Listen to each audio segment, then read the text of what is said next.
5 गरीब बहुओं का तरबूज, घर, साड़ी और फ्रिज। ओह, तुम पांचों भी यहाँ हो। वैसे मैंने सोचा नहीं था तुम पांचों इस शादी में आओगी। आती कैसे नहीं, हमारे पड़ोस की जो शादी है। बात तो बिल्कुल ठीक कह रही हो। जब मुफ्त में इतना अच्छा खाना मिल रहा है तो कौन बेवकूफ होगा जो नहीं आएगा। वैसे 2-3 दिन पहले भी तुम पांचों ने ये साड़ियां पहनी थी ना। लगता है इन साड़ियों से तुम्हें ज्यादा ही लगाव है। भाविका, क्या तुम्हें पता नहीं इन पांचों के पास गिनी चुनी 3-4 साड़ियां ही तो हैं जिन्हें ये रोज पहनती हैं, और यही साड़ियां ही पहनकर ये हर फंक्शन और शादी में भी जाती हैं। बेचारी करीम। वैसे मैंने अपनी कुछ पुरानी साड़ियां निकाली हैं अपनी नौकरानी को देने के लिए। अगर तुम पांचों चाहो तो वो साड़ियां मैं तुम्हें दे सकती हूँ। इतना कहकर नताशा और भाविका उन पांचों का मजाक उड़ाते हुए वहां से चली जाती हैं। नताशा और भाविका की बात सुन पांचों बहुएं सीधा शादी से वापस घर चली जाती हैं। ये क्या, तुम पांचों इतनी जल्दी आ गई शादी से? माँ जी आती नहीं तो क्या करती, वहां पर रहकर अपनी और बेइज्जती करवाती। ऐसा क्यों कह रही हो बहू? क्यों, क्या हुआ बताओ मुझे। माँ जी, नताशा और भाविका ने आज फिर से अपनी अमीरी का घमंड दिखाते हुए हमारी बहुत बेइज्जती करी। हमारी पुरानी और फटी साड़ियों का मजाक उड़ाया। बहू, उन दोनों को तो तुम सब अच्छी तरह से जानती हो कि वो कैसे हर छोटी छोटी चीज का घमंड दिखाती हैं। छोड़ो उनकी बातों को, आ जाओ खाना खा लो। तुमने शादी में कुछ खाया भी नहीं होगा।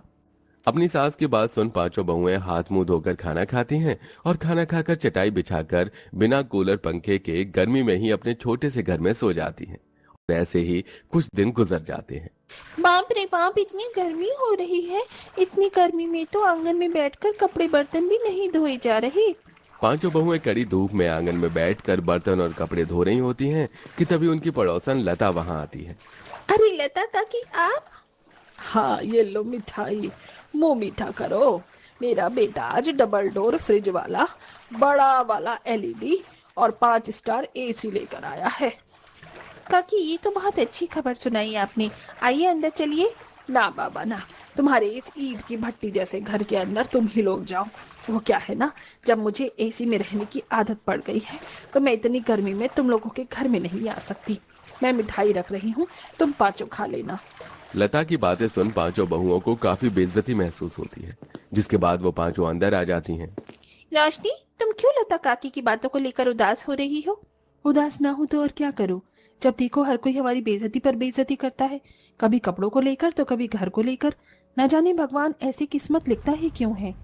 रोशनी की बात सुन बाकी चारों बहुएं भी उदास हो जाती हैं। वहीं दरवाजे पर खड़ी माधुरी भी अपनी पांचों बहू की बात सुन अपनी किस्मत को कोसने लगती है। और ऐसे ही गरीबी और गर्मी में पांचों बहू के दिन गुजरने लगते हैं। गर्मी के मारे गले के अंदर छाले हो गई हैं। हमारी किस्मत में तो एक गिलास ठंडा पानी भी नहीं है। ऐसी गर्मी में लोग ठंडा ठंडा तरबूज का जूस और तरबूज खाते हैं, और हमें देख लो। गर्मी तो बहुत हो रही है और कुछ ठंडा खाने का मन भी कर रहा है। आप सब लोग तो तरबूज के खेत में ही काम करते हैं, तो शाम को हमारे लिए एक तरबूज ले आइएगा। सेठ ने हमें तरबूज लेते हुए देख लिया तो बहुत बड़ी दिक्कत आ जाएगी, लेकिन हम फिर भी कोशिश करेंगे तरबूज लाने की। पांचों बहू के पति सेठ मंजूलाल के तरबूज के खेत में तरबूज की खेती और उसकी रखवाली का काम करते थे। अपनी पत्नियों के कहने पर शाम को पांचों भाई सारा काम खत्म करके एक एक तरबूज उठाकर चुपके से ले जाने लगते हैं कि तभी सेठ मंजूलाल उन्हें देख लेता है।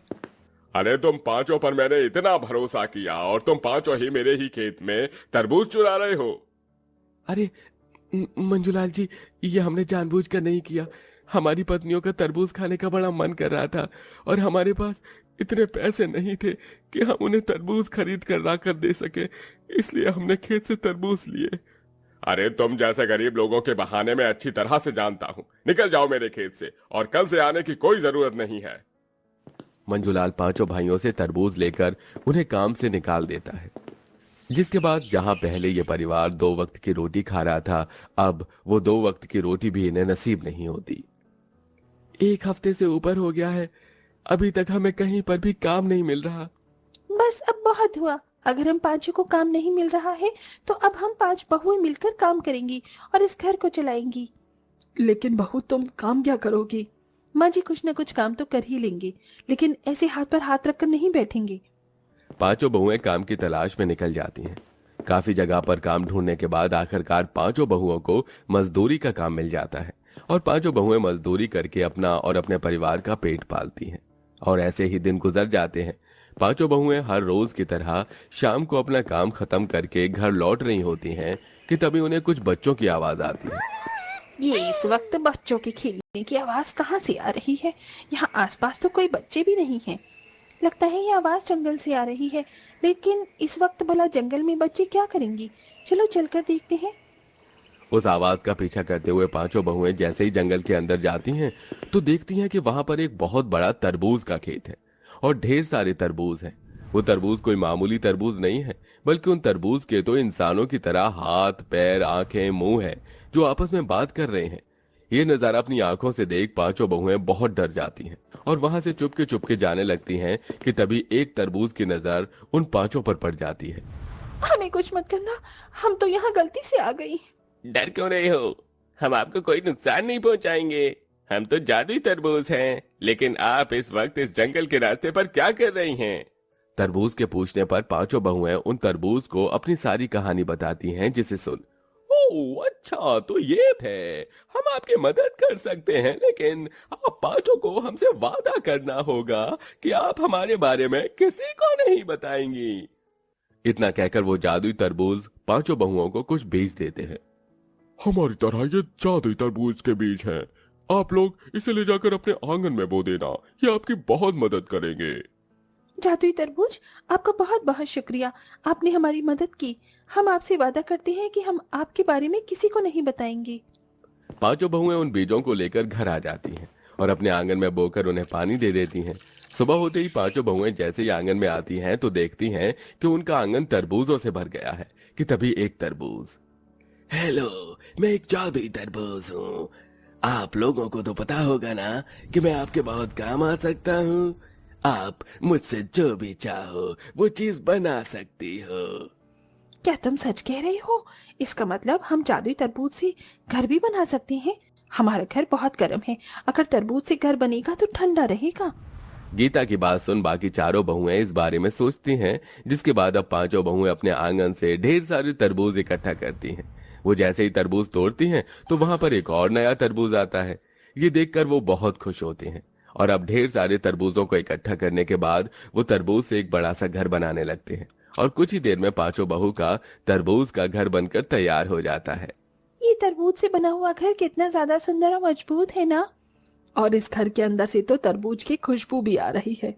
मैं सोच रही थी कि जिस तरह हमने तरबूज का घर बनाया, उसी तरह हम लोग तरबूज का फ्रिज भी तो बना सकते हैं ना? फिर हम सब लोग ठंडा ठंडा पानी पियेंगे। पांचों बहुएं मिलकर उस तरबूज के घर के साथ साथ तरबूज का फ्रिज भी बनाते हैं, जो बिल्कुल असली फ्रिज की तरह होता है। इसके अंदर तो पानी रखते ही बर्फ की तरह ठंडा हो गया, पर मुझे आइसक्रीम खानी है, बड़ा मन कर रहा है। तारिका की बात सुन फ्रिज के अंदर ढेर सारी तरबूज फ्लेवर की आइसक्रीम आ जाती है, जिसे देख सभी हैरान हो जाते हैं और फिर सारी बहुएं उस आइसक्रीम को खाती हैं। सच में तरबूज के फ्लेवर की आइसक्रीम तो बहुत अच्छी है। वैसे मेरी मांगते ही इस तरबूज फ्रिज ने आइसक्रीम दे दी, मतलब कि अब हम इस फ्रिज से कुछ भी मांग सकते हैं। लगता तो ऐसे ही है। चलो सब एक एक करके और मांग कर देखते हैं इस जादुई फ्रिज से। फिर पांचों बहुएं एक एक करके अपनी मनपसंद की चीज मांगती हैं और मजे से खाती हैं। फिर एक दिन, क्या हुआ नयन बहू, तो इतनी उदास क्यों है? क्या बताऊं माँ जी, अगले हफ्ते हम पांचों को शादी में जाना है और हमारे पास पहनने के लिए एक भी अच्छी साड़ी नहीं है। अगर हम फिर से यही साड़ियां पहनकर जाएंगे तो लोग हमारा बहुत मजाक उड़ाएंगे। इतनी सी बात के लिए परेशान होने की क्या जरूरत है? अरे जब तुम लोगों ने जादुई तरबूज से इतनी सारी चीजें बनाई हैं तो तुम साड़ियां भी तो बना सकती हो ना। माधुरी की बात सुन पांचों बहुएं खुशी से मुस्कुरा उठती हैं, जिसके बाद अब वो जादुई तरबूज से अपने लिए साड़ियां बनाती हैं। उन जादुई तरबूज की साड़ियां पहनकर वो शादी में जाती हैं। शादी में मौजूद सभी लोगों को पांचों बहू की तरबूज की साड़ियां काफी पसंद आती हैं। तुम पांचों की तरबूज की साड़ी तो बहुत बढ़िया लग रही है। क्या तुम हमारे लिए भी ऐसी ही साड़ी मंगवा सकती हो? हाँ क्यों नहीं, हम तुम्हारे लिए तरबूज की साड़ी जरूर मंगवाएंगे, क्योंकि हम तुम्हारे जैसे नहीं हैं कि अपनी चीजों का घमंड दिखाते हुए दूसरों की बेइज्जती करें। हम लोग कल ही तुम्हारे घर पर तरबूज की साड़ियां भिजवा देंगे। तारिका की बात सुन नताशा और भाविका का सर शर्मिंदगी से झुक जाता है। अब पांचों बहुएं जादुई तरबूज को बेचती हैं, साथ ही साथ तरबूज के बने हुए जूस, शेक और कई तरह की चीजें भी बेचती हैं, जिससे उनकी फाइनेंशियल कंडीशन भी अब ठीक होने लगती है और अब पूरा परिवार हंसी खुशी रहने लगता है।